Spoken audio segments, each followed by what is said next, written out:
Today, we're exploring a fascinating question that's been floating around in policy circles.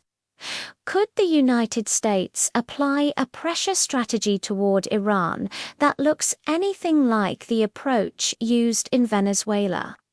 We're diving into this from a policy and strategy perspective.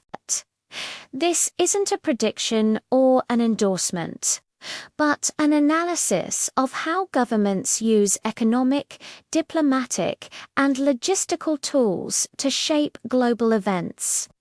First, let's unpack what analysts mean by the Venezuelan model.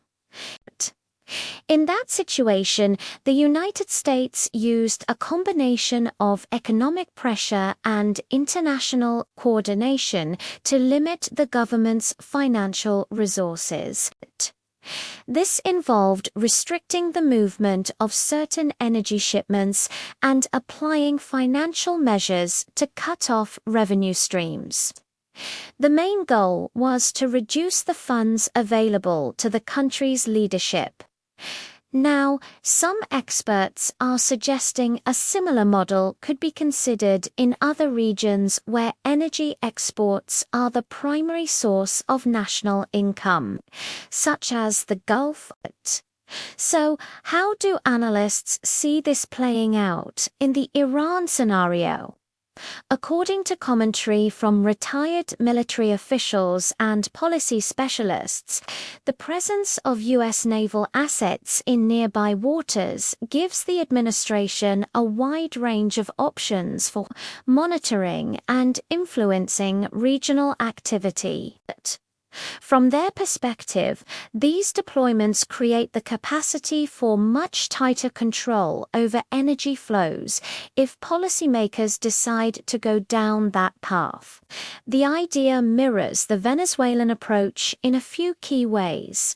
It's about limiting financial inflows by restricting exports, reducing the revenue that supports government operations, and targeting interconnected financial networks, especially where countries have long-term energy or economic agreements.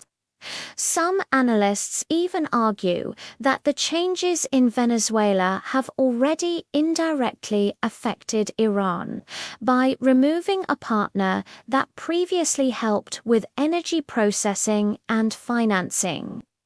Of course, the Gulf region presents its own unique set of challenges. Experts are quick to point out the complexities, while the United States has positioned various naval groups in nearby waters. Giving it the logistical ability to monitor shipping routes, Iran has its own significant maritime capabilities. This means any attempt to control energy flows would likely be far more complicated than it was in the Venezuelan case. Plus, global energy markets and regional partners are watching these developments very closely. Any disruption could have widespread economic effects, making the entire situation incredibly sensitive and requiring extremely careful planning. So, what's the strategic thinking behind even considering a model like this? The broader idea isn't about forcing immediate political change through military action. Instead, it's about applying gradual pressure through economic isolation, reduced revenue, and encouraging internal political strain, all coordinated internationally. This aligns with what analysts often describe as a stabilize, recover, and transition approach.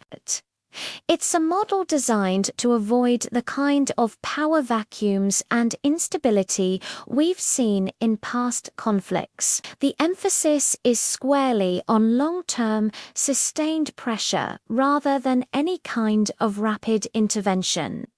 This has been another Money Unmasked breakdown, where we take a complex geopolitical question and turn it into clear.com and accessible analysis.